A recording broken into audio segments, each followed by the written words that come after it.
আসসালামু আলাইকুম। প্রিয় দর্শক, আপনারা জানেন এর মধ্যে সবাই ডিটেল জেনেও গেছেন, কারণ পুরো ঘটনাটাই তো টেলিভিশনে লাইভ হয়েছে। সেটা হলো যে আজকে এই মানবতা বিরোধী যে ট্রাইব্যুনাল ইন্টারন্যাশনাল, সেখানে শেখ হাসিনার মামলার রায় হয়েছে। যে মামলা মানবতা বিরোধী, সেই মামলায় অপরাধী হিসাবে আসামি ছিলেন তিনজন: শেখ হাসিনা, তার স্বরাষ্ট্রমন্ত্রী আসাদুজ্জামান খান কামাল এবং আইজিপি, সাবেক ওই সময়কার আইজিপি চৌধুরী আবদুল্লাহ মামুন। তিনজনের মধ্যে আইজিপি মামুন সাহেব উনি রাজসাক্ষী হয়েছেন, মানে উনি সব ঘটনা নিজে থেকে বলে দিয়ে আদালতকে সাহায্য করেছেন যে আসলে ওই সময় কি ঘটেছিল, এবং তার বক্তব্য, বিভিন্ন সাক্ষ্য প্রমাণ ইত্যাদির প্রেক্ষিতে আদালত আজকে রায় দিয়েছে। এবং সেই রায় হলো শেখ হাসিনার মৃত্যুদণ্ড এবং তৎকালীন স্বরাষ্ট্রমন্ত্রী আসাদুজ্জামান খান কামালের মৃত্যুদণ্ড। এবং আইজিপি মামুন সাহেব যেহেতু রাজসাক্ষী হয়েছেন, মানে মামলার বাস্তবায়নে সরকারকে সাহায্য করেছেন, এই জন্য ওনাকে 5 বছরের কারাদণ্ড, মানে ওনার সাজা কমিয়ে দেওয়া হয়েছে। এই হলো মোটামুটি রায়। এই রায় নিয়ে এরই মধ্যে অনেক কিছু হয়েছে, আপনারাও জানেন, শুনেছেন। অনেকেই খুশি হয়েছেন, অনেকে সন্তোষ প্রকাশ করেছেন, অনেকে দুঃখিত হয়েছেন, অনেকে ক্ষুব্ধ হয়েছেন। আমরা নানা ধরনের চিত্রই এই দেশে আজকে সারাদিন দেখলাম। আমি যেখানে থাকি, আমি থাকি ঢাকা শহরে কলাবাগান এলাকায়। আমার বাসা থেকে 32 নম্বরের দূরত্ব হলো হাঁটা দূরত্ব, মানে হেঁটে গেলে 7-8 মিনিট লাগে এবং দেখাও যায়। 32 নম্বরের সামনে আজকে মোটামুটি একটা রণক্ষেত্র ছিল। যাই হোক, সে আলোচনা আমি একটু পরে আসছি, কেন কি সমাচার আসছি। এই মামলায় আসামি পক্ষ 3 জন আসামি। 3 জনের মধ্যে একজন তো আছেন, বন্দি অবস্থায় আছেন, গ্রেফতার অবস্থায় আছেন, এবং যিনি রাজসাক্ষী হয়েছেন তার কথা বাদ রাখি। বাকি যে 2 জন, তাদের পক্ষে তারা কোনো উকিল নিয়োগ করেন নাই। রাষ্ট্র তাদের পক্ষে একজনকে উকিল হিসেবে নিয়োগ করেছিলেন, তার নাম মিস্টার আমির হোসেন। আমি আমির হোসেন সাহেবের বক্তব্যটা দেখলাম, মানে রায়ের পরে। উনি বক্তব্য বলছিলেন যে আমি ক্ষুব্ধ, আমার ভেতরে কষ্ট লালন করতেছি, এটুকু উনি বলেছেন। এইটুকু কথা খুব কম বলেছেন। আরেকটা কথা বলেছেন যে এই মামলা আপিল করা যাবে কি যাবে না সেই ব্যাপারে। তো এই জন্যই বলছেন আমি ক্ষুব্ধ, আমার ভিতরে কষ্ট লালন করছি। আমি খুব বেশি দিনে লক্ষ্য করলাম, আপনারা ভিডিওটা পাবেন, বিভিন্ন পত্রিকার মিডিয়াতে ভিডিওটা আসছে। উনি যখন এগুলো বলছিল তখন ওর মুখে কিন্তু হাসি ছিল। তা হাসি মুখে কষ্টের কথা বলাটা আসলে কঠিন। এটা করতে গেলে যে পার্সোনালিটি দরকার হয়, যে ব্যক্তিত্বের দরকার হয়, যে অভিনয় ক্ষমতার দরকার হয়, সেটা হয়তো ওনার নাই, যে কারণে উনি মনের ভাবটা প্রকাশ করতে পারেন না। মুখের ভাব এবং মনের ভাব এক হয়নি। যাই হোক, তারপরে উনি ছিলেন উকিল। উনি শেখ হাসিনা এবং ডক্টর আসাদুজ্জামান কামালের পক্ষে যুক্তি তর্ক করেছেন। আমরা কিন্তু দেখি যে একদম হাতে নাতে ধরা পড়া অপরাধীর পক্ষেও যিনি উকিল থাকেন, তিনি কিন্তু অনেক যুক্তি দেন। নিশ্চয়ই আমার ধারণায় আমির হোসেন সাহেব অনেক যুক্তি দিয়েছেন, যে যুক্তিগুলির পরও ওনার বিপক্ষে রায় যাওয়া তিনি কষ্ট পেয়েছেন, ক্ষুব্ধ হয়েছেন, এবং সেটা হাসি মুখে বলতেও পেরেছেন। এবং উনি জানিয়েছেন যে এই মামলায় আপিল করার কোনো সুযোগ আপাতত নেই। সুযোগ আছে, তাত্ত্বিকভাবে আছে, কিন্তু প্র্যাকটিক্যালি নাই। এই কারণে যেটা আপিল করতে হলে নিয়মটা হচ্ছে, উনি যেটা জানালেন, নিয়মটা হলো 30 দিনের মধ্যে করতে হবে। এবং এই 30 দিনের মধ্যে যাদের বিরুদ্ধে রায়, তাদেরকে সশরীরে যে আপিলটা করতে হবে, অথবা তাদেরকে দেশে আসতে হবে, এসে আত্মসমর্পণ করতে হবে, জেলে যেতে হবে, তারপরে তারা আপিল করবেন উকিলের মাধ্যমে। অথবা তাদের গ্রেফতার করা হবে, জেলে থাকবেন, তারপর ওনারা আপিল করবেন। দূরে থেকে আপিল করার কোনো সুযোগ নেই। 30 দিনের মধ্যে আসাদুজ্জামান খান কামাল এবং শেখ হাসিনা দেশে আসবেন, এরকম মনে করা আমি মনে করি না। আমি যাই না অন্য কেউ মনে করেন কিনা, করতে পারেন, বাট আমি পার্সোনালি মনে করি না। তার মানে যদি 30 দিনের মধ্যে ওনারা না আসেন, তাহলে আপিলের সুযোগও শেষ। তার মানে এই রায়টাই চূড়ান্ত হয়ে যাবে। এর মধ্যে দেখলাম ওদের রয়টার্সের কাছে দেওয়া একটা সাক্ষাৎকারে শেখ হাসিনার পুত্র সজীব ওয়াজেদ জয়, আমেরিকা থেকে, উনি বলেছেন যে নতুন একটা সরকার আসার আগ পর্যন্ত, এবং খালি সরকার আসলে হবে না, সেই নির্বাচনে আওয়ামী লীগকে থাকতে হবে। আওয়ামী লীগ সহ যদি নতুন নির্বাচন হয়, সেই নির্বাচনে একটা সরকার আসার আগ পর্যন্ত ওনারা এই মামলার কোনো আপিল করবেন না। এটা অবশ্য রায়ের আগে উনি বলেছেন। কাজে সেই বিচারে দেখলেও আমি কোনো আপিলের কোনো সম্ভাবনা আপাতত দেখছি না। তার মানে শেখ হাসিনা এবং আসাদুজ্জামান খান কামালের মানে আইনগতভাবে যে রায়টা হয়েছে, সেই রায়টা চূড়ান্ত বলে আমরা আপাতত ধরে নিতে পারি। তাহলে কী হবে এরপর? এরপর পাওয়া মাত্র তাদেরকে ফাঁসিতে ঝুলিয়ে দেওয়া হবে এই দুজনকে। পাবে কি, কিভাবে পাবে, তার রিয়াকশনটা কি? দেশে এই মামলাকে, এই আন্তর্জাতিক অপরাধ ট্রাইব্যুনাল যেটা, এই মামলার এই রায়কে নিয়ে সবাইকে খুব খুশি হয়েছেন, অনেকেই খুশি হয়েছেন। কেউ খুশি হয়েছেন, কেউ দুঃখী। যেমন আজকে দেখলাম যে গোপালগঞ্জে সেখানে তো মহাসড়ক অবরোধের একটা ব্যবস্থা করা হয়েছিল, গাছের গুঁড়ি ফেলে ছাত্রলীগের লোকজন করছিল, হইচই ছিল, অনেক কিছু হয়েছে। তারপর আবার সেগুলো ঠিকঠাকও কয়েকটা হয়ে গেছে। এটা এক ধরনের প্রতিবাদ দেখেছি। আবার উল্টো প্রতিবাদ দেখেছি আমরা ৩২ নম্বরের সামনে। ৩২ নম্বর মানে বঙ্গবন্ধুর যেটা বাড়ি ধানমন্ডি ৩২ নম্বরে, সেটাতে একবার গুড়িয়ে দেওয়া হয়েছিল এক্সকাভেটার দিয়ে। সেখানেও আজকেও দুপুরের দিকে দুটি এক্সকাভেটারকে নিয়ে যাওয়া হয়েছিল, বাকি যেটুকু আছে সেটুকু ভেঙে ফেলা হবে। এবং তখন নাকি বলা হয়েছিল এগুলি ভেঙে এখানে খেলার মাঠ বানানো হবে, যাচ্ছিল এই দুটো এক্সকাভেটার নিয়ে। কিন্তু এক্সকাভেটারগুলো যে তাদের যে কাজে নেওয়া হয়েছিল সেই কাজ তারা করতে পারেনি, কারণ সেখানে তাদের পুলিশ এবং সেনাবাহিনী তাদেরকে ফিরিয়েছে। এটারও ভিডিও দেখলাম। এই ভিডিওতে দেখলাম যে এখানে পুলিশকে তারা আক্রমণ করছে, পাল্টা পুলিশ আক্রমণ করছে, এরা ঢেল দিচ্ছে, তারা টিয়ার গ্যাস ছুটছে। একটা ভিডিও দেখলাম, যারা গিয়েছিল সেখানে তাদের অনেকে গায়ে আবার জাতীয় পতাকাও ছিল, গায়ে জাতীয় পতাকা মাথায় মুড়িয়ে শরীরে লাগিয়ে গিয়েছিল। এদের কি পুলিশ মোটামুটি ভালোই উত্তম মাধ্যম দিয়েছে, লাঠিপেটা করেছে। হয়তো তারা আশা করেনি, মানে আগেরবার যখন তারা গিয়েছিল তখন তো তাদের কেউ বাধা দেয়নি, তখনও কিন্তু সেনাবাহিনী ছিল, কিন্তু কেউ বাধা দেয়নি, তাদের ভাঙতে দিয়েছিল। এবার আবার ভাঙতে দিল না। আজকে কেন ভাঙতে হবে সেটাও আমার কাছে ক্লিয়ার না। এবং ভাঙতে দেবে তারা এই প্রত্যাশাটা কেন করেছিল, আগেরবার কেন ভাঙতে দিয়েছিল সেটাও আমি জানি না। আইনগত কোন আইনে আগেরবার ভাঙতে দিয়েছিল আমি জানি না। এবার তারা ভাঙতে গিয়েছিল কোন আইনে সেটাও আমি জানি না, কারণ আমার কাছে কোনো দৃশ্যত কোনো আইন আমার জানা নাই এই সংক্রান্ত, যে একটা বাড়ি ভাঙা যায় কিনা এভাবে। তো এবারও তারা গিয়েছিল, এবং কাউকে যেখান থেকে অ্যারেস্ট করা হয়েছে সেটাও শুনিনি এইভাবে, কারোর প্রতি কোনো অ্যাকশন নেই। কারণ ওইটুকুই, তাদের ভাঙতে দেওয়া হয়নি।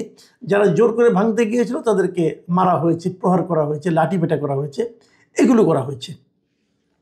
এবং তাদের চোখে মুখে আমি দেখেছি, অনেকের চোখে মুখে বিস্ময়, যে আমাদেরকে মারছে কেন, আমাদের তো মারার কথা ছিল না, আগেরবার তো মারেনি, এবার কেন মারলো?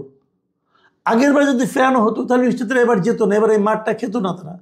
কিন্তু আগেরবার ফেরানো হয়নি, এইবার তো আগেরবার একটা এক্সকাভেটর নিয়ে গেছিল, এবার দুটো নিয়ে গেছে, ওই উৎসাহিত গেছে। তা আমি বুঝি না সরকার আগেরবারে যদি যেতে দিলেন এইবার দিলেন না কেন? আর এইবার যদি না দেওয়াটাই বৈধ হয় তো আগেরবার যেতে দিলেন কেন? আমি সরকারের ব্যাপারগুলি ভালো বুঝি না আর কি। আইন আসলে কি বলে, যারা আইন ভালো বুঝেন তারা বলতে পারবেন। তো যাই হোক, আমি ওদের মুখে খুব বিস্ময় দেখেছি যে তারা কয়েকজন কান্না করছিল এবং বলছিল আমাদেরকে মারছে কেন। মানে তারা এই একটা বাড়ি ভাঙতে যাচ্ছে, তারপর তাদের পুলিশ কেন মারছে তারা বুঝতে পারছে না। এই যে বিস্ময়টা, এই বিস্ময়টার জন্য আসলে দায়টা আমরা কাকে দেব? এখন আমি মনে করি যে ক্ষেত্রে আসলে পুলিশ যেটা করেছে এবার সেটাই আইনানুগ কাজ। আমার মনে হয় তাদের আরও দেখা উচিত যে এই এক্সকাভেটরগুলির মালিক কারা। এক্সকাভেটর তো ছোটো জিনিসটা, যে আপনি দেশালাইয়ের মতো পকেটে করে নিয়ে আসলেন, যে আগুন ধরা দিলেন, তা তো না। বড় জিনিস, অনেক দূর থেকে আনা হয়েছে। এটা কে এনেছে এই লোকটার খোঁজ করা উচিত, তাকে ধরা উচিত। তারা একটা বেআইনি কাজ করতে চাচ্ছিল। এই এক্সকাভেটরের মালিককে, তাকেও ধরা উচিত। তারা এই ধরনের লোকের কাছে এক্সকাভেটর ভাড়া দেয় কেন, এটা কিন্তু সরকারের দেখা উচিত। আমার ধারণা দেখা হবে কিনা আমি জানি না, আমি আশা করব দেখা উচিত, তারা হয়তো দেখবেন। আসলে ওটা আন্তর্জাতিক পর্যায়ে একটু যাই। এই ঘটনা নিয়ে CNN, Reuters, AP, BBC, Al Jazeera, Guardian আর অনেকেই কিন্তু রিপোর্ট করেছে, অনেকে ফ্ল্যাট রিপোর্ট করেছে। যে শেখ হাসিনাকে ফাঁসি দেওয়া হয়েছে, আসাদুজ্জামান কামালকে ফাঁসি দেওয়া হয়েছে। আবার কেউ কেউ তার সঙ্গে একটু একটু মন্তব্য করেছে। আমি দুটো মন্তব্য পড়ে শোনাই। বিবিসিতে যে শিরোনামটা হয়েছে, আমি বিবিসি এবং রয়টার্সেরটাই পড়ব। বিবিসিতে বলা হয়েছে যে নৃশংসভাবে বিক্ষোভ দমনের মামলায় বাংলাদেশের সাবেক নেতা শেখ হাসিনার মৃত্যুদণ্ড লিখেছে। তারপরে এক জায়গাতে একটা মন্তব্য, আমি এগুলি বাংলায় পড়ছি, ওরা ইংরেজিতে লিখেছিলেন। তারপরে এক জায়গায় লিখেছে যে শেখ হাসিনাকে বাংলাদেশে প্রত্যর্পণ করা নিয়ে এখন ভারতের উপর চাপ বাড়বে, কিন্তু তা সত্ত্বেও তাকে ঢাকায় প্রত্যর্পণের তেমন সম্ভাবনা নেই। এটা বিবিসি রিপোর্টে বলা হয়েছে। শেখ হাসিনাকে খুব শীঘ্রই হয়তো ফেরানো যাবে না বলে তারা মনে করছে। এ সংক্রান্ত ভারতীয়রা কী বলছে সেই খবরটা আমি একটু পরে বলবো। আর রয়টার্সের যে খবরটা, সেখানে বলা হয়েছে যে শিক্ষার্থীদের উপর দমন পীড়নের দায়ে বাংলাদেশের ক্ষমতাচ্যুত প্রধানমন্ত্রী শেখ হাসিনার মৃত্যুদণ্ড। তারপরে নিচে আবার একটা জায়গায় লেখা আছে, বলা হয়েছে যে এমন এক সময়ে এই রায় দেওয়া হয়েছে যখন আগামী বছরের ফেব্রুয়ারির শুরুতে বাংলাদেশের জাতীয় সংসদ নির্বাচন অনুষ্ঠিত হওয়ার কথা রয়েছে। এটা কিন্তু খুবই ইঙ্গিতপূর্ণ একটা মন্তব্য। মন্তব্যটা এই কারণে যে রায়টা দেওয়া হলো নির্বাচনের ঠিক 3 মাস আগে। 3 মাসও না, 2 মাস, 2.5 মাস ধরেন। তো এটার প্রতিক্রিয়া কি নির্বাচন বাধাগ্রস্ত হতে পারে? এটা কিন্তু একটা বড় প্রশ্ন। আমি নিজেও মনে করি এই রায়টা আসলে নির্বাচনের পরে হলে ভালো হতো। কারণ নির্বাচনের আগে ধরনের একটা রায় দেওয়াতে এই রায়ের ব্যাপারে নানা রকম প্রশ্ন উঠবে এবং এই রায়ের আফটার ইফেক্ট নির্বাচনকে প্রভাবিত করতে পারে, বাধাগ্রস্তও করতে পারে। কেউ কেউ তো এক ধাপ এগিয়ে বলবেন নির্বাচনকে মানে ভণ্ডুলো করে দিতে পারে এই রায়ের আফটার ইফেক্টটা, পরবর্তী যে ফলটা। আমি জানি না, আমি চাই না এরকম কিছু হোক, আমি চাই এক নির্বাচন হয়ে যাওয়া উচিত। আমি একটা জিনিস বলি, ভারতীয় পত্রিকাগুলো এই ঘটনাকে নিয়ে, ভারতীয় প্রত্যেকটা মিডিয়ায় আমি দেখেছি একাধিক রিপোর্ট করেছে, একাধিক, মানে 3টা 4টা 5টা এরকম রিপোর্ট করেছে। বোঝা গেল যে ওনারা এই ব্যাপারে খুব ইনভলভ হয়ে গিয়েছেন। বিশেষ করে আমি বাংলা ভাষাভাষী কলকাতার যে পত্রিকা আছে, পশ্চিমবঙ্গের আনন্দবাজার পত্রিকা, আমি একটা পত্রিকার কথাই বলি, আমি সেখানে ধরেন 1 2 3 4 5টার মতো 5-6টা নিউজ দেখলাম। আমার কাছে অবাক লাগছে, 5-6টা নিউজ তারা করেছে কিন্তু। এবং সেগুলো মিলে তারা কি, আমি 2-একটা শিরোনাম পড়ে শুনে দেখাই। একটা নিউজের শিরোনাম হলো অনির্বাচিত সরকারের সাজানো আদালতের রায়, ফাঁসির সাজা নিয়ে হাসিনা, বাংলাদেশ জুড়ে বন্ধ ডাকলো আওয়ামী লীগ।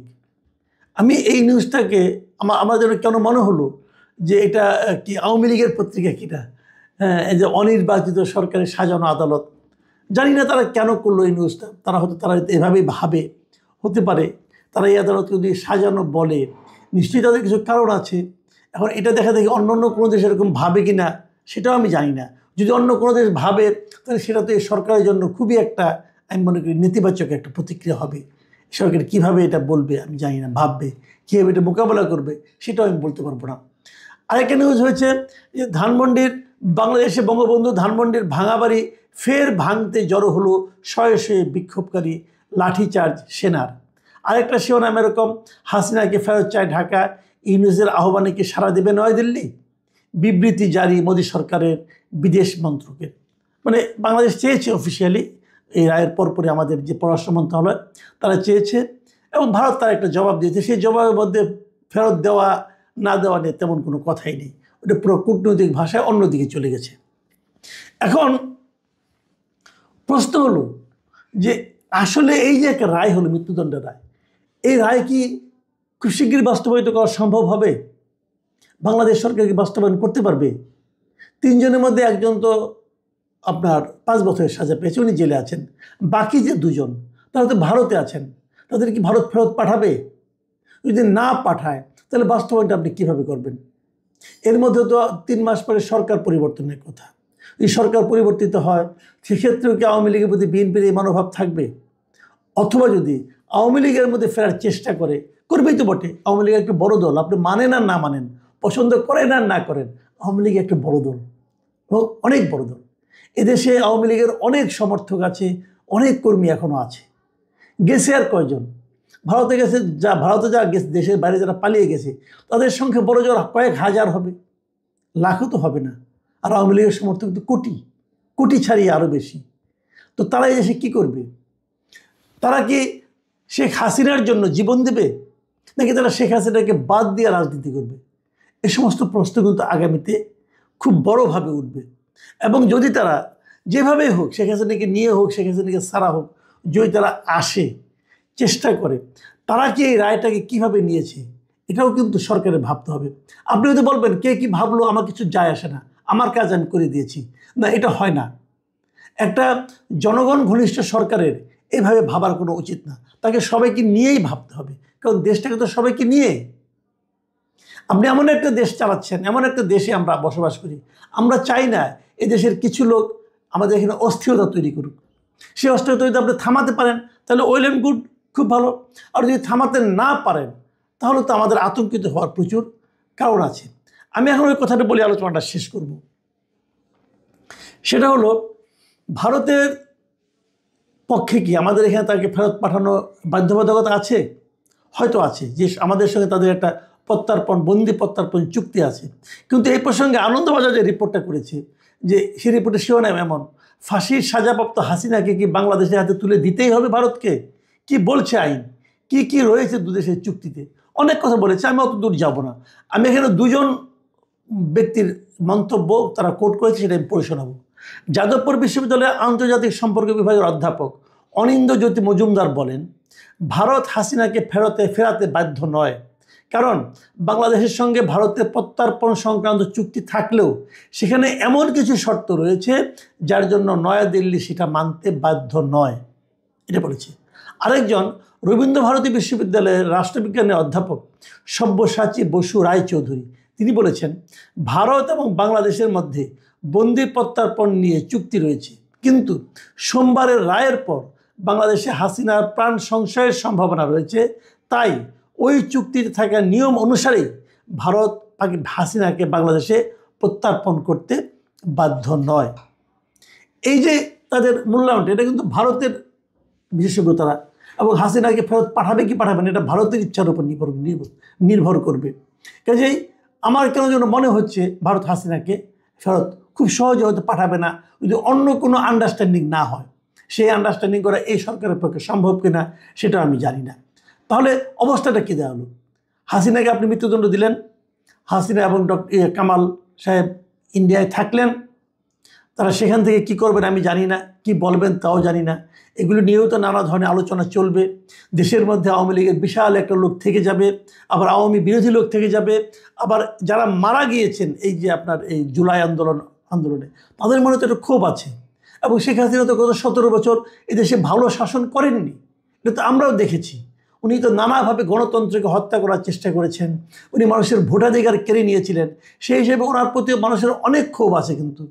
এবং সেই ক্ষোভের মাত্রাটা কি, মৃত্যুদণ্ড দেওয়ার মতো কিনা, অথবা উনি যে অপরাধটা করেছেন, যে অপরাধগুলি করেছেন, এই হত্যাগুলি যেগুলি হয়েছে, এই হত্যাগুলির পেছনে তো ওনার ভূমিকা আছে। উনি তো বলেছেন তাদেরকে মারার জন্য, বলেন নাই?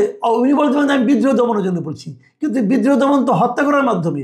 পুলিশ যেরকম ছবি, আমরা বিভিন্ন ছবি দেখেছি, কি মর্মান্তিকভাবে পুলিশ তাদেরকে গুলি করেছে, বুক লক্ষ্য করে গুলি করেছে। আমরা একটা দৃশ্য আমি ভুলতে পারি না, ওই যে কার নিচে ঝুলেছিল, ওই ঝুলন্ত অবস্থা তাকে গুলি করা হয়েছে। এসব দৃশ্য তো আমরা ভুলবো না। তো এইসব অপরাধের কারণে তার শাস্তি তো হতেই পারে। সে কে, শেখ হাসিনা না কে, এটা তো আমার জানার ব্যাপার না। মানুষটা মেরেছেন আপনারা, তো সেই সাজাও তো হতে পারে। কিন্তু সেই সাজাটা আপনি কখন দিলেন, কিভাবে দিলেন, আদালতে কি আলোচনা হয়েছে, আদালতের বিচার প্রক্রিয়া কতটা কি ছিল, এগুলো নিয়েও কিন্তু আলোচনা চলবে। শুভ বিবাহ বার্ষিকী আজকে শেখ হাসিনার। 1967 সালে কথা কথায় বলি না, জন্ম মৃত্যু বিবাহ আল্লাহর ইশারায়। দেখেন, আল্লাহর না জারি, একই দিনে সব তার ইশারায়, তাই না? 1967 সালে বিয়ে করছিলেন উনি। তারপরে ঘর সংসার করছে কিনা এগুলা নিয়ে আর আলাপ করতে চাই না। কোনোদিন উনাদের মুখে, কারোই মুখে, জয়ের মুখে তার বাপের নাম, হাজবেন্ডের নাম মুখে নিত না, কারণ উনি মুসলিম নারী, তো স্বামীর নাম মুখে নিতে নাই, যার জন্য নিত না। উনি আল্লাহর উপরে খুব বিশ্বাস। আজকেও একটা অডিও কল আছে, অডিও কলে বলতেছে, আল্লাহ আমারে বাঁচায় রাখছে, আল্লাহ আমাকে রক্ষা করবে, এই দেশের খেদমত করার জন্য, এই দেশের আরো অনেক সেবা দিতে চায় উনি, তার ক্ষমতা হারায় ফেলাইছে। ওই যে সীসা দিয়া কান বন্ধ কইরা দিছে, সীসা দিয়া চোখ বন্ধ কইরা দিছে। এখন যা কিছু দেখতেছে এই দুনিয়াতে সবই কিন্তু ওনার দৃষ্টিভঙ্গি দিয়া দেখা। ওই যে আল্লাহর দৃষ্টিভঙ্গি, আল্লাহ যে একটা বিধান দিছে, আল্লাহ যে একটা আইন দিছে, আল্লাহ কোরআন শরীফে যে কি লেখছে, এগুলো পড়লেও বুঝছেন এখন আর মনে রাখতে পারতেছে না। এখন শুধু তার মনে পড়ে ওই যে ক্ষমতা আর ক্ষমতা, ক্ষমতার এমন একটা জায়গা চলে গেছিল দুনিয়াতে যে আল্লাহ আছে, আমার মনে হয় উনি ভুইলা গেছে। হ্যাঁ, ভুইলা গেছিল। না ভুইলা গেলে এভাবে মানুষ হত্যা করে, একজন মানুষ হত্যা করা মানে পুরা মানব জাতিকে হত্যা করা। আর উনি 1400 মানুষ হত্যা করছে, কিন্তু সবগুলার বিচার কিন্তু এখানে আসে নাই। মাত্র 5টা বিচার হয়েছে, 5টা বিচারের রায়। আরো অনেক বিচার আছে, কিন্তু ওগুলাও থেকেও কিন্তু এই মৃত্যুদণ্ডের রায় আসবে ভবিষ্যতে। যাই হোক, এই রায়টা ভাই আমি মনে করছিলাম, সত্যি কথা বলি, 10-15-20 মিনিটের হবে। এটা যে প্রায় 3 ঘন্টা হবে এটা কল্পনা করি নাই। আর পুরাটা ইংরাজিতে। হায় হায়, বুঝতে অনেক কষ্ট হইতাছিল। মাঝে মাঝে ছেলেরে ডাকতেছিলাম যে আমারে বুঝাও, পুরাটা ক্লিয়ার করে বুঝাও। হ্যাঁ, বুঝতে চাইতেছিলাম। ইংরেজিতে কেন? যেন সারা বিশ্ব থেকে এটা বিচার করতে পারে, স্বচক্ষে দেখতে পারে সরাসরি। তো এরকম ঘটনা পৃথিবীতে খুব কম হয় ভাই, যে বিচারের রায় সরাসরি। তার মানে কি, সারা বিশ্বকে জানাইতে চাইছে। এবং অ্যাডভোকেট তাজুল ইসলাম তো চ্যালেঞ্জ করছে, বিশ্বের যে কোনো আইন বিভাগে এটা আমরা চ্যালেঞ্জ করি, যে কোনো আদালতকে আমরা চ্যালেঞ্জ করি, তারা এই বিচারের রায় ঘুরাইতে পারবে না। কারণ কি জানেন? চাক্ষুষ সাক্ষী প্রমাণ তো সব, একটা দুইটা না তো, শত শত সাক্ষী প্রমাণ এবং ওনার নিজের ভয়েস। আর এই ভয়েসগুলো যে ওনার, এটা একেবারে পরীক্ষিত, বিদেশ থেকে পরীক্ষা নিরীক্ষা কইরা আইনাই এই আদালতে দেওয়া হয়েছে। তার মানে কি জানেন? এই বিচারের রায় কার্যকর হইতে যাচ্ছে। এখন কথা হচ্ছে, উনি তো আপিল করতে পারে, কিন্তু আপিল করতে পারবে না। আপিল করতে হইলে ওনাকে সশরীরে আইসা হাজিরা দিতে হবে, জেলখানায় বৈশা আপিল করতে হবে 30 দিনের মধ্যে। আর 30 দিনের মধ্যে না হইলে যে রায় ঘোষণা হয়েছে এটা বাস্তবায়ন হবে। কিন্তু এটা বাস্তবায়ন করার জন্য মোদিজি কি উনারে দিয়ে দিবে? না না না, মোদি দিবে না ভাই। দিতে উনার কাছ থেকে চাইবে, যে কোনো অ্যাঙ্গেলই হোক চাইবে, কিছু দেবার বিনিময় হইলেও চাইবে। এমনও বলতে পারে যে ভাই ঠিক আছে, তোমাদের তো 7 সিস্টার একটা লক ল্যান্ড, এখানে কোনো সমুদ্র নাই, যোগাযোগ নাই, ওইখানে যাইতে হইলে পাহাড় পর্বত ডিঙ্গে যাইতে হয়। আমার এখান থেকে সরাসরি যাইতে পারবে, আমি তোমারে ভাই বন্দরের সুযোগ দিয়া দিব, শেখ হাসিনারে দিয়া দাও, আর ওই ডাকাত কামালরে দিয়া দাও। ইন্ডিয়া যদি ভাই একটু চিন্তা করে গভীরভাবে, আর যদি ওই 7 সিস্টার থেকে আন্দোলন করে, সবাই এক রগে বলে যে হ্যাঁ দিয়া দাও রে, আমরা সুযোগ সুবিধা পাইতে চাই, আমাদের দেশের উন্নয়ন করতে চাই, মানে ওই 7 সিস্টারের ওই বিনিময় হইলেও দিয়ে দিতে পারে ভাই। ঠিক নাই, দেখি না কি হয়। দেখেন এই বিচারটা কই থেকে শুরু করছে, একবারে 71 থেকে শুরু করছে। কিন্তু 71 থেকে বলতে বলতে শেখ মুজিবের আমলটা, ওই বাকশালের আমলটা, বাকশাল মানে বুঝেন তো, বাংলাদেশ কৃষক শ্রমিক লীগ, বাংলাদেশ কৃষক শ্রমিক লীগ, বাকশাল। এই বাকশালের মাধ্যমে এই আওয়ামী লীগকে শেখ মুজিবুর রহমান নিজেই নিষিদ্ধ করছিল। তা শেখ মুজিবুরের আমলে আর্মিকে অবজ্ঞা কইরা, অবহেলা কইরা রক্ষী বাহিনী বানাইছিল। আর ওই রক্ষী বাহিনী প্রায় 25 থেকে 26 হাজার মানুষ মারছিল। তারপরে আরো কত ঘটনা উঠে আসলো, চিন্তা করেন। শাপলা চত্বরের সেই রাতের ভয়াবহ ঘটনাও এই বিচারে উঠে আসছে, বিডিআর এর ঘটনাও এই বিচারে উঠে আসছে। কিছুই তো বাদ যায় নাই, মানে একেবারেই শুরু থেকে শেষ, মানে আওয়ামী লীগের শুরু থেকে শেষ সব কিছু তুইলা ধরছে। এবং তার দলের অঙ্গ সংগঠন, এই যে ছাত্রলীগ, হেলমেট বাহিনী, পুলিশের সাথে মিশা কি কি কর্মকাণ্ড করছে, সব কিছু তুইলা ধরা হয়েছে। পৃথিবীর যে কোনো আদালতে এটা চ্যালেঞ্জ করতে পারে। হ্যাঁ, এই বিচার কার্য আপনি যে পত্র পত্রিকার হেডলাইন এই শেখ হাসিনার ফাঁসি, এবং ভারতের পত্র পত্রিকা, ভারতের মিডিয়া তো কিন্তু একই কথা। কিন্তু একটা ব্যাপার আমার ভালো লাগছে, ভারতের মিডিয়া থেকে কিন্তু কোন রকম নিজেদের মতামত দেয় নাই।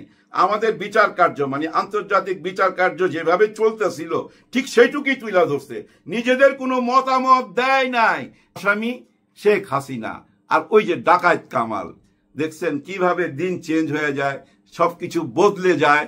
যে শেখ হাসিনা নিজে এই বিচার ট্রাইব্যুনাল বানাইছিল, সেই বিচার ট্রাইব্যুনালে আজকে তার বিচার হতে যাচ্ছে। অনেকেই বলতেছে এটা সরাসরি প্রচার করলো কেন, কি দরকার ছিল, এটা কি ভাই কোনো গ্ল্যামার আনলো এই বিচারে, এটা কি আমাদেরকে বোকা পাইছে? আরে গাধা, আরে গাধা, আপনারা কেন বুঝেন না? সারা বিশ্বকে জানাইতে হইলে তো ভাই সরাসরি দেখাইতে হবে এবং ইংরেজিতেই বলতে হবে। আর আপনারা আগে অতীতে দেখেন নাই কি হয়েছে? অতীতে কি কোনো বিচার কার্য এভাবে সরাসরি দেখাইছে? দেখাই নাই।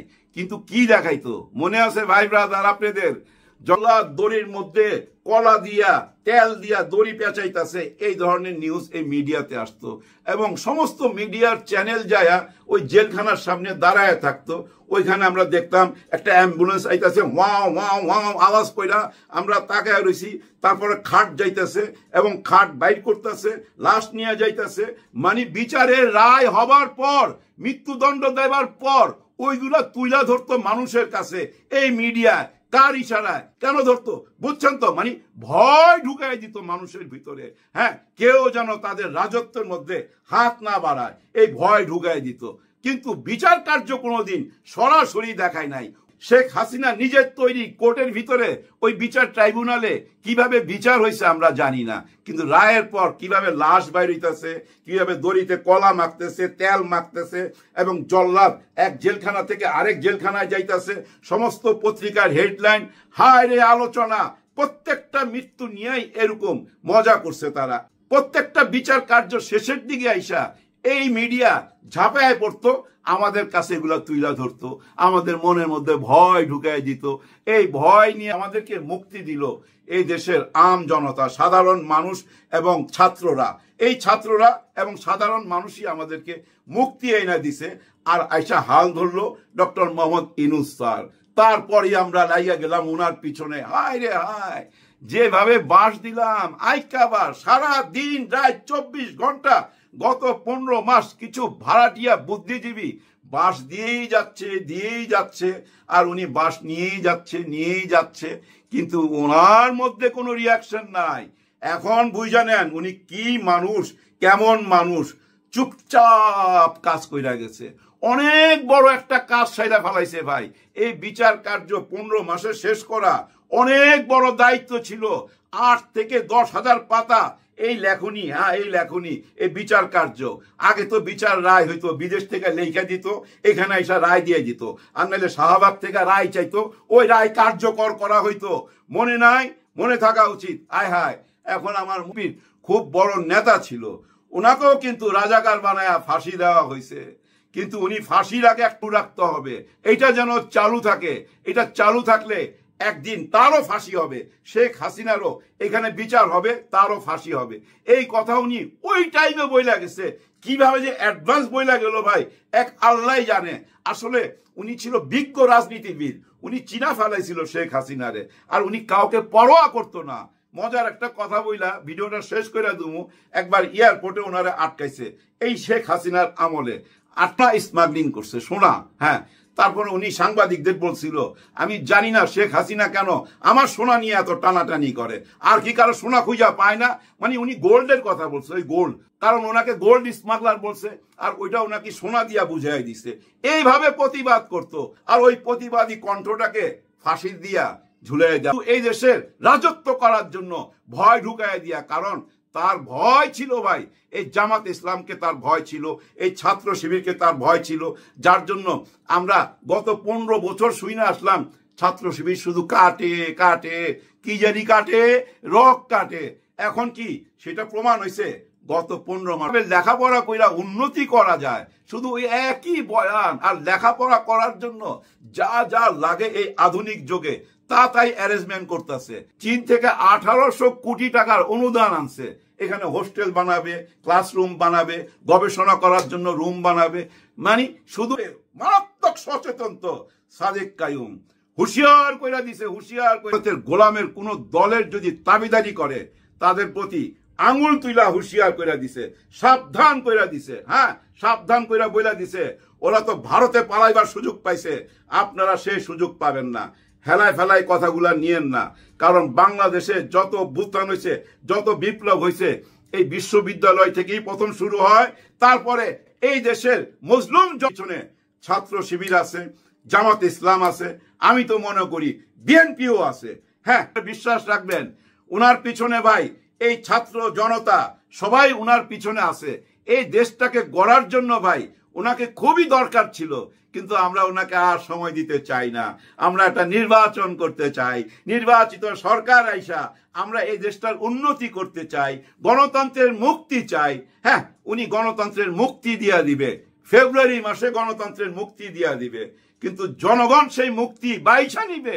জনগণ বাইছা নিবে কাদের হাতে তাদের মুক্তি আর কাদের হাতে তারা বন্দী, এটা জনগণ বুঝা নিবে। জনগণ চিন্তা করার শক্তি ফেরত পাইছে ভাই, ফেরত পাইছে। আর আজকে থেকে তো পুরাই মুক্ত হয়ে গেল, খোলা মনে চিন্তা করবে। আর আজকের পর থেকে এই নির্বাচনের আগ পর্যন্ত এই সোশ্যাল মিডিয়াতে আপনারা দেখতে পাবেন পুরো বাংলাদেশের চিত্র তুলে ধরা হবে। এই বাংলাদেশটা গত 1.5 বছর কিভাবে চলছে, কে কি করছে, সমস্ত অপকর্ম এই সোশ্যাল মিডিয়ায় চলে আসবে। এবং আগামীতে যারা যে অপকর্ম মিডিয়া একটা ভূমিকা পালন করতেছে, কি ভূমিকা জানেন? মানুষের ভিতরে চিন্তার খোরাক যোগাই দিতেছে, মানুষকে পথ দেখাইতেছে।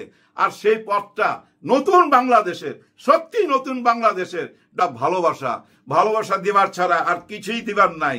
সবার জন্য সবাই দোয়া করবেন, স্যারের জন্য জয় তার মার মৃত্যুদণ্ডের রায় হতে যাচ্ছে সেটা জানিয়ে আন্তর্জাতিক সংবাদ সংস্থাকে সরাসরি বলেছেন যে আন্তর্জাতিক সম্প্রদায় যদি বাংলাদেশের রাজনৈতিক পরিস্থিতি নিয়ে, যেখানে আওয়ামী লীগের রাজনীতিকে নিষিদ্ধ করা হয়েছে, সেই পরিস্থিতি নিয়ে কোনো পদক্ষেপ না নেয়, মানে আওয়ামী লীগের ওপর থেকে নিষেধাজ্ঞা সরিয়ে নিতে সক্রিয় না হয়, তাহলে নিশ্চিতভাবে বাংলাদেশে সহিংসতা বাড়বে।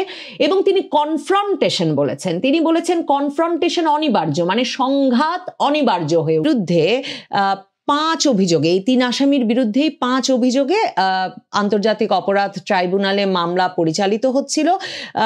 যেই অভিযোগগুলো আনা হয়েছিল সেগুলো হচ্ছে উস্কানিমূলক বক্তব্য প্রদান, প্রাণঘাতী অস্ত্র ব্যবহার করে আন্দোলনকারীদের নির্মূল করার নির্দেশ, রংপুরে বেগম রোকেয়া বিশ্ববিদ্যালয়ের ছাত্র আবু সাইদকে গুলি করে হত্যা, রাজধানীর চাংখারপুর এলাকায় আন্দোলনরত 6 জনকে গুলি করে হত্যা এবং আশুলিয়ায় 6 জনকে পুড়িয়ে হত্যা করা। এই অভিযোগগুলোর বিচার হয়েছে এবং এই বিচারের রায় হিসেবে এই মৃত্যুদণ্ডের রায় এসেছে। মৃত্যুদণ্ডের রায় একরকমের প্রত্যাশিত ছিল, এমনকি শেখ হাসিনা আন্তর্জাতিক সংবাদ মাধ্যমে সাম্প্রতিক সকল সাক্ষাৎকারেই বলেছেন যে এই রায় পূর্ব নির্ধারিত, তাকে মৃত্যুদণ্ড দেওয়ার উদ্দেশ্যেই এই আন্তর্জাতিক অপরাধ ট্রাইব্যুনালে তাকে মানবতা বিরোধী অপরাধের দায়ে অভিযুক্ত করে বিচারের কার্যক্রম শুরু করা হয়েছে। এবং তিনি সরাসরি একে তার রাজনৈতিক প্রতিপক্ষদের দ্বারা সৃষ্ট একটি আদালত হিসেবে অভিহিত করেছেন। সত্যিকার অর্থেই শেখ হাসিনার এই ফাঁসির রায় জামায়াতে ইসলামীর রাজনৈতিক একটা বিরাট বিজয় হিসেবে অভিহিত করতেই হয়, কারণ এই আন্তর্জাতিক অপরাধ ট্রাইব্যুনালে শেখ হাসিনার আমলে, শেখ হাসিনা 1971 সালের যুদ্ধাপরাধের দায়ে অভিযুক্ত জামায়াতের শীর্ষস্থানীয় নেতাদের বিচারের মুখোমুখি করেছিলেন এবং তাদের অনেকের মৃত্যুদণ্ড হয়েছে, অনেককে আমৃত্যু কারাদণ্ড ভোগ করতে করতে মৃত্যুবরণ করতে হয়েছে কারা হেফাজতে। ক্ষমতাচ্যুত করবার পর জামায়াতে ইসলামীর যে এক রকমের রাজনৈতিক প্রভাব সারা বাংলাদেশের রাজনীতিতে, সমাজে ভীষণভাবে স্পষ্ট হয়ে উঠেছে, সেক্ষেত্রেও একটা বিরাট গুরুত্বপূর্ণ ভূমিকা রাখবে বলে ধারণা করা যায়। জামায়াত সহ তার সমমনা 8 দল, ইসলামী আন্দোলন বাংলাদেশ সহ সমমনা 8 দল রাজপথে ছিল এবং তারা রাজপথে আছে যে এই রায়টি যেমন ঢাকা শহরের বিভিন্ন জায়গায় বড় পর্দায় প্রদর্শিত হচ্ছে, ঢাকা বিশ্ববিদ্যালয় সহ বিভিন্ন গুরুত্বপূর্ণ স্থানে, সেসব জায়গায় দেখতে তারা যেমন একত্র হয়েছেন, তারা ঘোষণা দিয়ে রেখেছিলেন যে রায়ের দিন যাতে কোনো নাশকতার ঘটনা ঘটাতে না পারে আওয়ামী লীগ, সে কারণেও তারা রাজপথ প্রহরায় রাখবেন। ধারণাই করা যায় যে আজকে এই রায় তারা এক রকমের উদযাপন করতে চাইবেন এবং এই রায়ের প্রচারণা এবং তাদের এই বিজয় তারা একরকমের প্রকাশ্যে নিয়ে আসতে চাইবেন আজ রাজপথ জুড়েও। মানে শুধুমাত্র যে আদালতেই এই বিজয় অর্জিত হলো তাই নয়, আজ রাজপথেও তাদের এই বিজয়ের উদযাপন দেখা একটা সম্ভাবনা আছে। শেখ হাসিনার দিক থেকে যেটা বলছিলাম, যে তিনি স্পষ্টতই জানতেন যে এই রায় মৃত্যুদণ্ডের রায় হবে, কারণ রাষ্ট্রপক্ষ এমন দাবি করে রেখেছিল যে শেখ হাসিনাকে 1400 বার যাতে ফাঁসি দেওয়া যায়, কারণ 1400 জনের মৃত্যুর অভিযোগে তিনি অভিযুক্ত। এমন অভিযোগ রাষ্ট্রপক্ষ আদালতে আনলেও শেখ হাসিনা যেমন আন্তর্জাতিক সংবাদ মাধ্যমগুলোতে প্রশ্ন তুলেছেন, এখন পর্যন্ত ইউনূস সরকার 1400 জন নিহতের তালিকা যেমন দিতে পারেনি, তেমনি ঠিক কোন প্রেক্ষাপটে, এমনকি এই আবু সাইদ হত্যার ঘটনাটি ঘটল, কোন পুলিশ কর্মকর্তা সে সময় কি অবস্থায় এই সিদ্ধান্ত নিলেন এবং কেনই বা শক্তি প্রয়োগ করলেন, আর সত্যি কি আবু সাইদ রাবার বুলেটে নিহত হলেন, নাকি তার বাবা যেমন আদালতে গিয়ে বলেছেন যে মাথার পেছন থেকে, এমনকি গভীর রাতে যখন তিনি পুত্রের লাশ পেয়েছেন তখনও রক্তপাত হচ্ছিল এবং গভীর ক্ষত থেকে মাথার পেছন দিক থেকে রক্ত পড়ছিল, তো পেছনে কি ঘটেছিল? এই তদন্তগুলো, এই প্রশ্নের উত্তরগুলো এই বিচার শেষ করতে পারলো কিনা সেটা দেখবার জন্য আমাদেরকে অপেক্ষা করতে হবে। মানে রায়টির বিশ্বাসযোগ্যতা নিয়ে একদিকে যেমন বিজয়ী পক্ষ উদযাপন করবেন, তেমনি ধারণা করে নেওয়া যায় এর রায়ের বিশ্বাসযোগ্যতা নিয়ে আরেক পক্ষ ক্রমাগতভাবে আগামী অনেক বছর ধরে প্রশ্ন তুলে যাবেন, যতক্ষণ পর্যন্ত না এর ফয়সালা একরকম রাজপথে হয়। রাজপথে যে ফয়সালা হবে তার একটা উদাহরণ হচ্ছে যে আজ রায়ের দিন সকালবেলাতেই থেকেই যেমন রাজপথে জামায়াতে ইসলামী সহ 8 দল বিভিন্ন জায়গায় জড়ো হিসেবে অভিহিত করতে থাকলো, বিক্ষুব্ধ ছাত্র জনতা দুটো এক্সকেভেটর বা বুলডোজার নিয়ে আবার 32 নম্বরের দিকে রওনা হয়েছিল, যে 32 নম্বরকে গুড়িয়ে মিশিয়ে মাটির সাথে মিশিয়ে নাকি মাঠ তৈরি করতে হবে। মানে ওই ভবনটি 2 দফা ভাঙচুর এবং ফেব্রুয়ারিতে 3 দিন 2 রাত ধরে বা 2 দিন 3 রাত ধরে ক্রমাগত ভাঙচুর, অগ্নিসংযোগ, বুলডোজার দিয়ে ভাঙার পরেও যতটুকু বাকি আছে সেটাও পুলিশ নাকি এক রকমের ব্যারিকেড তৈরি করেছে এবং এই এক্সকেভেটরের কার্যক্রম বেশি দূর চলতে পারেনি। তবে দেখা যাক এই রায় ঘোষণার পর আবারও এই উদ্যোগ নেওয়া হয় কিনা, কারণ প্রকৃতপক্ষে এই যে শক্তিমত্তার প্রদর্শন, মানে কে বিজয়ী পক্ষ এখন সেটা জানান দেওয়াটা এই পুরো রায়ের ক্ষেত্রে এত গুরুত্বপূর্ণ হয়ে উঠেছে এবং এই ফয়সালা, এই শক্তির প্রদর্শন এবং শক্তিটা কার কাছে, বিজয়টা কার কাছে, এর এক রকমের প্রকাশ্য ঘোষণা হিসেবেও দেখা যায় শেখ হাসিনার বিরুদ্ধে এই ফাঁসির রায়কে, যে মানে 2024-এর বিজয়ী পক্ষের জন্য এই প্রকাশ্য ঘোষণাটা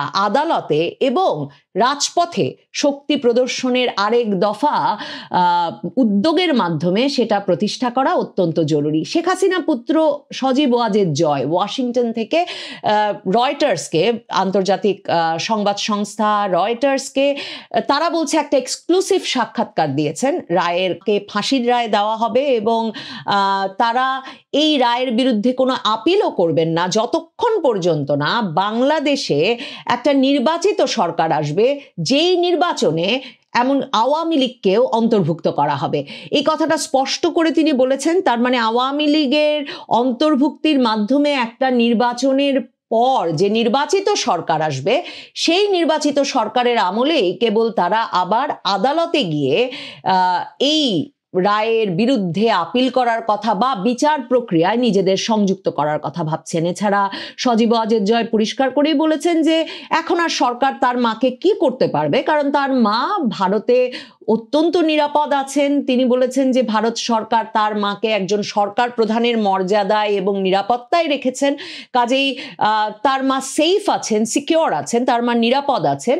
এবং তিনি বলেছেন শেখ হাসিনা আপসেট, আউটরেজড, অ্যাংরি। শেখ হাসিনা মানে এক রকমের বিষণ্ণ, আপসেট, ক্রোধান্বিত এবং তিনি ক্ষুব্ধ এই রায়ের বিরুদ্ধে। এবং তিনি বলেছেন তারা যে কোনো কিছু করবেন যাতে বাংলাদেশে আওয়ামী লীগের রাজনীতি রাজনীতি আবারও ফিরে আসতে পারে বাই হোয়াট এভার মিনস, মানে যে কোনো পথ প্রয়োজন হোক তারা সেই পথ নেবেন, সেই কৌশল প্রয়োগ করবেন যেভাবে বাংলাদেশে আওয়ামী লীগের রাজনীতি ফিরে আসতে পারে। সজীব ওয়াজেদ জয় তার মার মৃত্যুদণ্ডের রায় হতে যাচ্ছে সেটা জানিয়ে আন্তর্জাতিক সংবাদ সংস্থাকে সরাসরি বলেছেন যে আন্তর্জাতিক সম্প্রদায় যদি বাংলাদেশের রাজনৈতিক পরিস্থিতি নিয়ে, যেখানে আওয়ামী লীগের রাজনীতিকে নিষিদ্ধ করা হয়েছে, সেই পরিস্থিতি নিয়ে কোনো পদক্ষেপ না নেয়, মানে আওয়ামী লীগের ওপর থেকে নিষেধাজ্ঞা সরিয়ে নিতে সক্রিয় না হয়, তাহলে নিশ্চিতভাবে বাংলাদেশে সহিংসতা বাড়বে। এবং তিনি কনফ্রন্টেশন বলেছেন, তিনি বলেছেন কনফ্রন্টেশন অনিবার্য, মানে সংঘাত অনিবার্য হয়ে উঠবে। সজীব ওয়াজেদ জয় বলছেন যে আমাদের যা প্রয়োজন হবে আমরা সেই পথ গ্রহণ করব।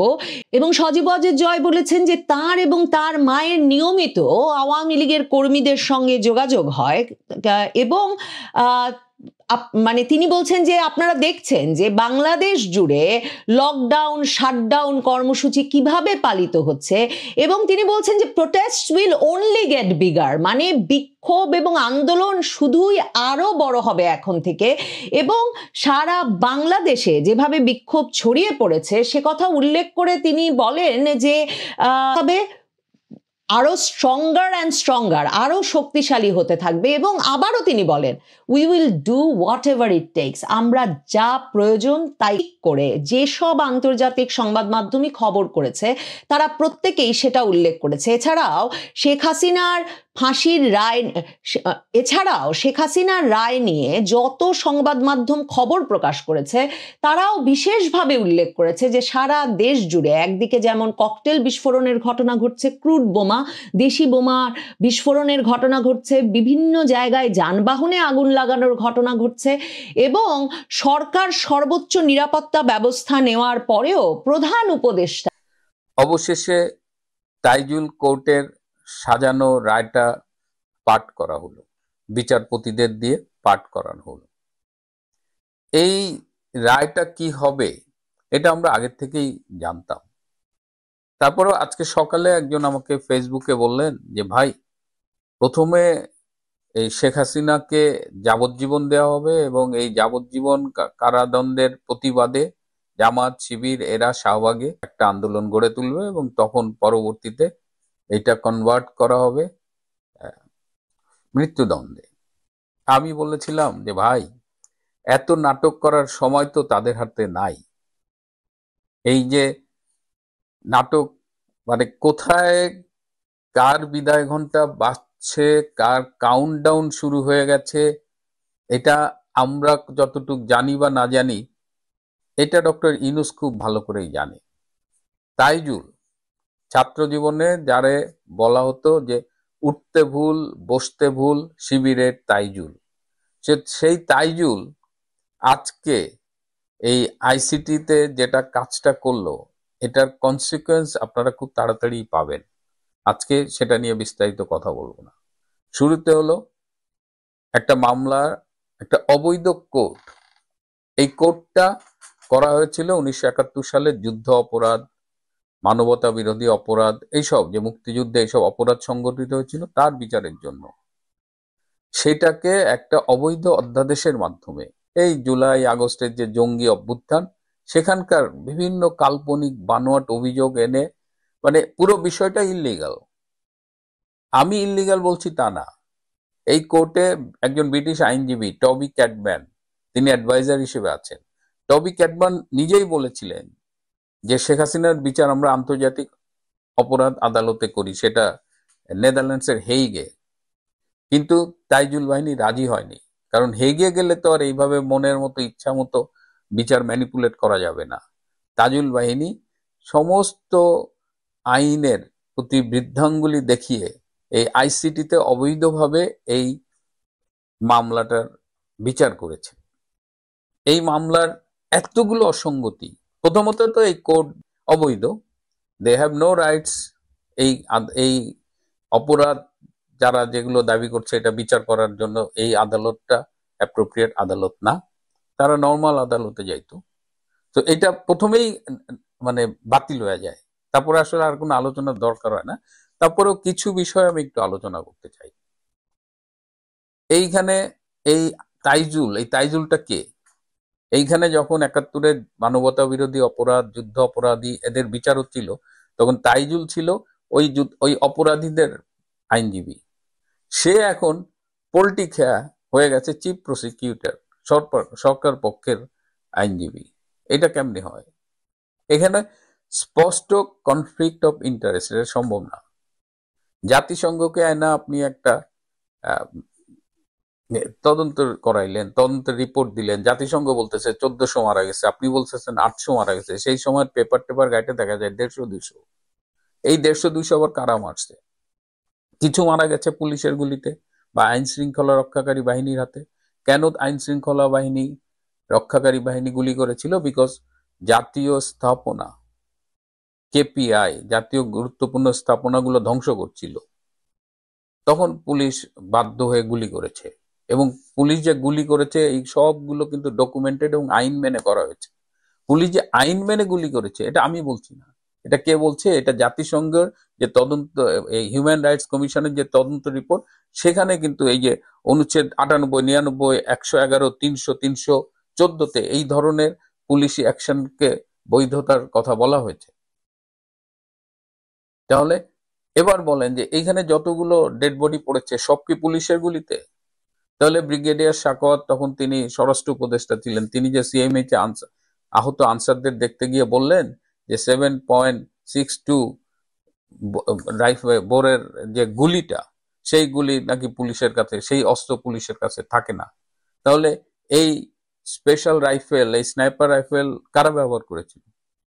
শুভ আফ্রিদি নামে একজন আর্মি থেকে বরখাস্তকৃত, তিনি ফেসবুকে স্ট্যাটাস দিয়ে বলেছেন যে তিনি এই আন্দোলনে স্নাইপার রাইফেল নিয়ে ছিলেন, তিনিও গুলি করেছেন। এই যে মুগ্ধ মারা গেছে, মুগ্ধর বাবা বলেছে যে মুগ্ধ পুলিশের গুলিতে মারা যায়নি। এই যে রংপুরের আবু সাইদ মারা গেছে, আবু সাইদের বুকে রাবার বুলেট লেগেছে, তার পোস্টমর্টেম ৫ বার চেঞ্জ করা হয়েছে, সেখানে দেখা যাচ্ছে যে মাথার পেছনে ক্ষত। এই মাথার পেছনে ক্ষতটা কোত্থেকে আসছে? কেন আবু সাইদকে ঘটনাস্থল থেকে আহত হওয়ার পরে কোথাও নিয়ে যে তাকে 4.5-5 ঘন্টা পরে রংপুর মেডিকেল আনা হলো? কেন সেইখানে ক্যামেরা ফিট করা ছিল? এবং ক্যামেরাগুলোর অবস্থান দেখবেন যে বিভিন্ন ইনসিডেন্টে ক্যামেরাগুলো অনেক সময় দেখা যাচ্ছে যে বন্দুক দেখাচ্ছে, ক্যামেরা ফিট করে আছে বন্দুকের দিকে, কিন্তু ওই গুলিটা কোথায় গেছে এইটা আর ক্যামেরা দেখাচ্ছে না। ওই গুলিটা কি মানুষের গায়ে লেগেছে, নাকি কনক্রিটে লেগেছে, না মানুষের পায়ে লেগেছে? সো পুরোটা যে মেটিকুলাসলি ডিজাইন একটা প্ল্যান ছিল, কনস্পিরেসি ছিল, যেটা ডক্টর ইউনূস বলেছে, সেটা কিন্তু খুব স্পষ্টভাবে এই পুরো বিষয়টাকে আমরা দেখতে পাই। আরো অনেক অনেক ফার্স এখানে একজন আইনজীবী দিছে রাষ্ট্রপক্ষ থেকে, শেখ হাসিনাকে ডিফেন্ড করার জন্য একজন আইনজীবী দিছে, মোহাম্মদ আমির হোসেন। ক্যামেরা অন ছিল, তিনি বিচারপতিদের সাথে কথা বলছেন, তিনি হাসতেছেন। এই যে দেখেন, আমি ভিডিও প্রসিকিউটর, এমনকি আসামি পক্ষের আইনজীবীটাও এই নাটকে স্ক্রিপ্ট পাঠ করে গেছে। আমি তো ডাক্তার, আমি একটা জিনিস খুব কানে লেগেছে, যেমন বলছে শেখ হাসিনা নাকি জুলাইয়ের সেই জঙ্গি অভ্যুত্থানে আহতদের নাকি চিকিৎসা বাধাগ্রস্ত করেছিলেন। তিনি নাকি বলেছিলেন যে নো ট্রিটমেন্ট নো রিলিজ, কাউকে কোনো চিকিৎসা দেওয়া যাবে না, কাউকে এভাবে ফালায় রাখবা, রিলিজ করা যাবে না। তাহলে মিথ্যাচার যে কতভাবে হয়েছে এটা আসলে, এটা আপনারাও জানেন, আমরাও জানি, এটা নিয়ে অনেক বেশি কথা বলার কিছু নাই। এই যে ক্যাঙ্গারু কোর্টে এরকম একটা ক্যামেরা ট্রায়াল হয়েছে, এবং সেটা দেখেন ধর্মের কল বাতাসে নড়ে, নইলে এই আমির হোসেন যে বিচারপতিদের সাথে হাসা হাসা কথা বলতেছে, সেটা আমরা কিভাবে পেলাম? কারা এই আন্দোলনে অংশগ্রহণ করেছিল ছাত্র জনতার নামে? এখানে রোহিঙ্গারা এসেছিল, এখানে দেশি বিদেশি জঙ্গিরা অংশগ্রহণ করেছিল, পাকিস্তানি জঙ্গি গোষ্ঠীর পক্ষ থেকে তারা দাবি করেছে যে বাংলাদেশের এই জঙ্গি অভ্যুত্থানে তারা অংশগ্রহণ করেছিল। এই যে মোহাম্মদপুরের বিহারীপট্টির থেকে বিহারীরা এসেছিল। তো এটা তো ছাত্র জনতার আন্দোলন ছিল না? 5টা অভিযোগে শেখ হাসিনার বিরুদ্ধে বিচার করে রায় দেওয়া হলো, সাথে আমাদের স্বরাষ্ট্রমন্ত্রী আসাদুজ্জামান কামালকেও মৃত্যুদণ্ড দেওয়া হয়েছে। এবং কদিন আগেই চিফ প্রসিকিউটর তাজুল বলছে যে আমার উপরে প্রেশার করে লাভ নেই, আমি চেষ্টা করছি যত দ্রুত এই বিচার করা যায়। মানে একে তো প্রহসনের বিচার, সেটা আবার স্পিড। আমি ওই যে প্রথমেই বলেছি তাদের হাতে খুব সময় কম, তারা মনে করছে যে এইভাবে একটা বিচার করলে বোধহয়, আমি জানি না what they will achieve from it. আপনি যদি চিন্তা করেন 5ই আগস্টে কিন্তু তাদের মূল প্ল্যান ছিল শেখ হাসিনাকে হত্যা করা, এবং সেই প্ল্যানটা ছিল জামাতের, এবং এই সেনাপ্রধান জেনারেল ওয়াকার খান তাতে এগ্রি করেছিলেন। সেটা যদি চিন্তা করি আমরা, তাহলে তো শেখ হাসিনা বেঁচে আছেন, দেশের বাইরে নিরাপদে আছেন। বঙ্গবন্ধু শেখ মুজিবুর রহমান যখন 71 সালে পাকিস্তানের কারাগারে বন্দী, তখন 8টি মামলায় তার ফাঁসির আদেশ হয়েছিল। রাজনীতিতে সেই পুরনো হিসাবটা কিন্তু আবার ফিরে এসেছে। সুতরাং তারা শেখ হাসিনাকে ধরতে পারেনি, এখন যত রাগ ছাড়ছে। কিন্তু এটা করে কি তাদের শেষ রক্ষা হবে? ডক্টর ইউনূসের কি কাউন্টডাউন শুরু হয়ে গেছে? এই যে ডক্টর খলিল ভারতে যাবেন, সম্ভবত আগামীকাল যাবেন, he will feel the heat, তিনি টের পাবেন। আর সবশেষে একটা কথা, বেশ কিছু ফোন পেয়েছি, অনেকেরই মন খারাপ। যারা খুব মন খারাপ করছেন তাদের প্রতি আমার একটা পরামর্শ, যে মন খারাপ হলে মন খারাপ করতে হয়। যে কোনো ঘটনার যদি কোনো প্রতিক্রিয়া থাকে, যদি স্বাভাবিকভাবে কোনো প্রতিক্রিয়া হয়, অ্যালাউ দ্যাট, কিন্তু ভেঙে পড়া যাবে না। আমরা 15 মাস অতিক্রম করে এসেছি, এবং এই 15 মাসে 5ই আগস্ট আমাদের অবস্থান কোথায় ছিল, আজকে আমাদের অবস্থান কোথায়, আজকে শেখ হাসিনা কোথায়, জাস্ট হিসাবটা দেখেন। জাস্ট সময়ই শেখ হাসিনাকে রাজস্বিকভাবে ফিরিয়ে আনবে। সো আমরা তো ক্রমশ শত্রুর মুখে ছাই দিয়ে এগিয়ে যাচ্ছি। তারা আজকে 32 ভাঙার চেষ্টা করেছে, ব্যর্থ হয়েছে। 32 তো আসলে কিছু নাই, বেসিক্যালি গুড়িয়েই তো দিয়েছে, তাও তারা ব্যর্থ হয়েছে। এই কোর্টের একটা রায় দিয়ে তারা সাময়িক উল্লাস করবে, তারা তাদের অক্ষমতাগুলো ঢেকে তারা এই উল্লাসের মধ্য দিয়ে একটা মনস্তাত্ত্বিক চাপ আপনাদের উপরে প্রয়োগ করার চেষ্টা করবে। কিন্তু রাজনীতি, আমি কিন্তু ব্যক্তিগতভাবে এই রাজনীতির এই প্রক্রিয়ার মধ্য দিয়ে গিয়ে অনেকদিন পরে মনে হচ্ছে যে আসলেই রাজনীতি করছি। তো রাজনীতিতে দুঃসময় আসে, কিন্তু এটাই শেষ না। শেখ হাসিনা অত্যন্ত শক্ত আছেন, তিনি জানতেন এই রায়টা তার কি হবে, কিন্তু তিনি ভেঙে পড়েননি। তিনি ক্রমাগত কথা বলেছেন, তিনি বিশ্বের সামনে আজকাল কথা বলছেন, এবং এই যে সাজানো মামলা, এই যে ক্যাঙ্গারু কোর্টের রায়, এগুলো কোনো কিছুই থাকবে না। তাহলে এগুলো থাকবে না যে বলি, কিসের ভিত্তিতে বলি? যে প্যাকেজে বাংলাদেশ আওয়ামী লীগ রাজনীতিতে ফিরবে, যে প্যাকেজে বাংলাদেশ আওয়ামী লীগ নির্বাচনে অংশগ্রহণ করবে, যে প্যাকেজে শেখ হাসিনা ফিরবে, সেই প্যাকেজেরই অংশ থাকবে এই বটে। সেখানে পিনাকি ভট্টাচার্যের নামও লেখা হয়েছে বটে, কিন্তু পিনাকি ভট্টাচার্যের স্বপ্ন হচ্ছে ওই সিঁড়িটি ভেঙে দিতে হবে। আবরার ফাহাদের ভাইয়ের স্বপ্ন হচ্ছে একেবারে গুড়িয়ে দিয়ে ওখানে একটা কলেজ করতে হবে, এবং এরকম নানা স্বপ্ন নিয়ে ওখানে ছাত্র জনতা, বিক্ষুব্ধ ছাত্র জনতা জড়ো হয়েছিলেন, এবং তারা ভাবছেন যে ধানমন্ডি 32 নম্বর মাটির সাথে মিশিয়ে দিলে আর কেউ সেখানে গিয়ে 20 ফেব্রুয়ারির পর থেকে বারবার ধানমন্ডি 32 নম্বরে যাওয়ার সূত্রেই শিখে নিয়েছি যে প্রকৃত নাম, সঠিক নাম। যে ছাত্ররা, বিক্ষুব্ধ ছাত্ররা দুটো এক্সকেভেটর নিয়ে ধানমন্ডি 32-এর দিকে রওনা দিয়েছেন। কিছুক্ষণ পরেই সংবাদ মাধ্যমে খবর প্রকাশ হতে থাকে যে বিক্ষুব্ধ ছাত্র জনতা, তার মানে শুধু ঢাকা কলেজ নয়, একটা মানে আরো সামগ্রিক চেহারা দেওয়ার চেষ্টা হয় এই বিক্ষুব্ধ ছাত্র জনতাকে। তারা গিয়ে উপস্থিত, এক্সকেভেটর দুটো একরকমের অচল করে দেয়, স্ক্রু খুলে নিয়ে বা এরকম কিছু করে অচল করে দেয়, এবং তারপর পুলিশ আর ছাত্র জনতার মধ্যে দফায় দফায় ধাওয়া পাল্টা ধাওয়ার ঘটনা ঘটে। এর মধ্যেই আদালতে ফাঁসির রায় হয়ে যায়। কিন্তু এই বিক্ষুব্ধ ছাত্র জনতার মূল লক্ষ্য স্থির থাকে ধানমন্ডি 32 নম্বরের দিকে, এবং তারা বারবার বিভিন্ন দিক থেকে ছোট ছোট গ্রুপে সংগঠিত হতে থাকে এবং পুলিশের সঙ্গে দফায় দফায় সংঘর্ষে জড়িয়ে পড়ে। আসলে এই 32 নম্বরে আবারও মানে আর কি ভাঙার বাকি আছে, এই প্রশ্ন যারা আমরা মনে মনে করছি যে 5ই আগস্ট এক দফা আগুন দেওয়া হয়েছে, ভাঙচুর করা হয়েছে, তারপর 5ই ফেব্রুয়ারি 6 মাস পর আবারও বিক্ষুব্ধ ছাত্র জনতা সেখানে গিয়ে 2 দিন 3 রাত ধরে এই এক্সকেভেটর বা বুলডোজার নিয়ে ভেঙেছে। আগুন দিয়েছে, মানে হাতুড়ি শাবল যে যা পেরেছে তা নিয়ে ইচ্ছা মতো কোনো নির্বিবাদে বিনা বাধায় ভেঙে গেছে। এবং আপনাদের মনে থাকবে তখন সেনা একদিন পর, মানে মোটামুটি 24 ঘন্টা পর জেগে উঠে অন্তর্বর্তীকালীন সরকারের পক্ষ থেকে বিবৃতি দেওয়া হয়েছিল যে শেখ হাসিনা যেহেতু ওখানে বসে ভারতে বসে বক্তৃতা দিচ্ছেন ফেসবুকে, সেই রাগেই বিক্ষুব্ধ ছাত্র জনতা 3 দিন ধরে দুরাত ধরে এই ভাঙচুর কার্যক্রম চালিয়ে গেছে।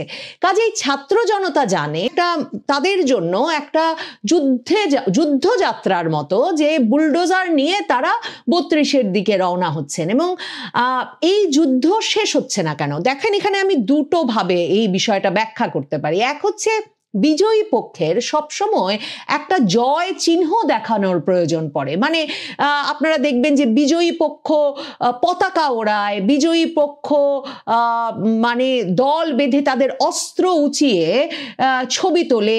এই সব কিছু একরকমের মিসিং, একরকমের এই উপভোগগুলো করতে পারেন নাই 24-এর বিজয়ী পক্ষ। 24-এর বিজয়ী পক্ষকে বাংলাদেশের পুরনো পতাকা কপালে বেঁধে আন্দোলন করতে হয়েছে। তারা তাদের কৃতিত্বের চিহ্ন হিসেবে বা তাদের শক্তিমত্তার প্রদর্শন হিসেবে যাত্রাবাড়িতে, গাজীপুরে, উত্তরায়, যেসব জায়গায় তারা ব্রিজে উল্টো করে রাজনৈতিক প্রতিপক্ষের কিংবা পুলিশের সদস্যদের, কারণ তখন তাদের মূলত প্রচার করতে হয়েছে যে তারা মানে তারা নিগ্রহের শিকার হচ্ছে, তারা সহিংসতার শিকার হচ্ছে, তারা পুলিশের দ্বারা সহিংসতার শিকার হচ্ছে, তারা মৃত্যু এবং জখমের শিকার হচ্ছে। আন্দোলনের অনেক পরে এসে জুলাই আগস্ট আন্দোলনের নেতৃস্থানীয়দের বলতে হয়েছে যে তারা সাক্ষাৎকার দিয়েছেন, তাদের বলতে হচ্ছে তারা মেট্রো রেলে আগুন দিয়েছেন, তারা এক্সপ্রেসওয়ে টোল প্লাজায় আগুন দিয়েছেন, সেতু ভবনে আগুন দিয়েছেন।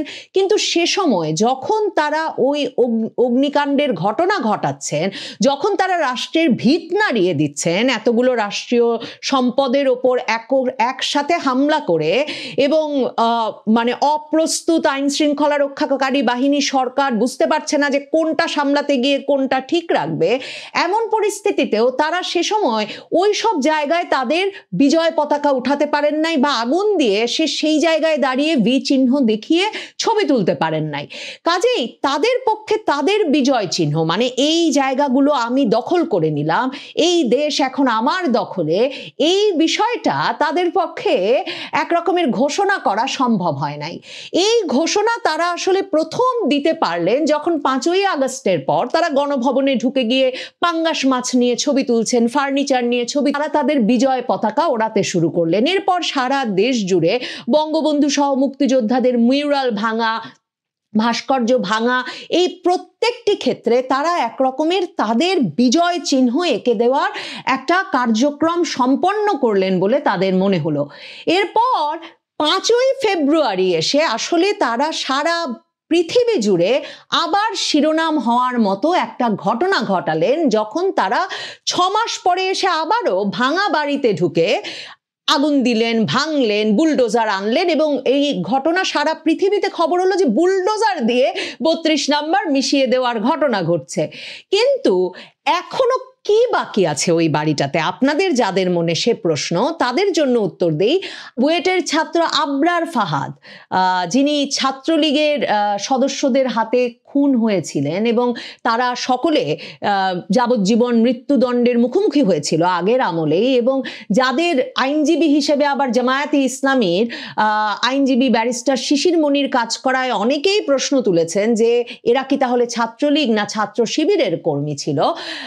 এবং যাদের যেই দণ্ডপ্রাপ্ত আসামিদের একজন এই সরকারের আমলে কারাগার ভেঙে বেরিয়ে গেছেন, যখন সারা বাংলাদেশ জুড়ে কারাগারগুলোতে জুলাই আগস্টের আন্দোলনকারীরা হামলা চালাচ্ছিলেন বা কারাগার থেকে মুক্ত করে আনছিলেন বিভিন্ন দণ্ডপ্রাপ্ত আসামিদের এবং জঙ্গিদের, সেই সময়ে সেই আবরার ফাহাদের ভাই আজকে ফেসবুক পেজে অত্যন্ত সক্রিয় এবং বিরাট আন্দোলন বুয়েটে নেতৃত্ব দিয়েছিলেন, সেই আবরার ফাহাদের ভাই, তিনি বলেছেন, মানে সাধারণ ছাত্র, তিনি বলছেন যে আগের বার 32 নম্বর ভাঙা দেখে ঠিকমতো শান্তি পাইনি, খুব বেশি হলে 15% ভাঙা হয়েছিল, সহজেই ভাঙা অংশ ঠিক করা সম্ভব বলে আক্ষেপ প্রকাশ করে আবরার ফাহাদের ছোট ভাই আবরার ফায়াজ বলছেন, যতদিন না ধানমন্ডি 32 মাটির সমান হবে ততদিন দুই একটা আওয়ামী দেশবিরোধী প্রেতাত্মা দুদিন পর পর গিয়ে ওখানে কাহিনী করতে থাকবে, যদি এবারই সমান করতে পারেন ভালো হয়, না হলে বাংলাদেশের মধ্যে ভারতীয় প্রক্সি বাহিনীর কিবলা যতদিন দাঁড়িয়ে থাকবে সমস্যা করতেই থাকবে, সবচেয়ে ভালো হবে ওইখানে কোনো বিশ্ববিদ্যালয় বা কলেজের হল করে দেওয়া গেলে খেলা শেষ একেবারেই তখন। এক একজনের স্বপ্ন এক একটা। 13 তারিখ থেকে যেদিন লকডাউন ডেকেছে আওয়ামী লীগ, সেদিন থেকে সামাজিক যোগাযোগ মাধ্যমে পিনাকি ভট্টাচার্য, এই যে 2024-এর জুলাই আগস্ট আন্দোলনের যে ছাত্র জনতা, তাদের যে একজন শীর্ষস্থান হয়ে কে দেওয়া যায়, পিনাকি ভট্টাচার্যের আবার লক্ষ্য যে বঙ্গবন্ধুর বাড়ির ধানমন্ডি 32 নম্বরের সিঁড়িটা নাকি এখনো একই রকম ভাবে আছে।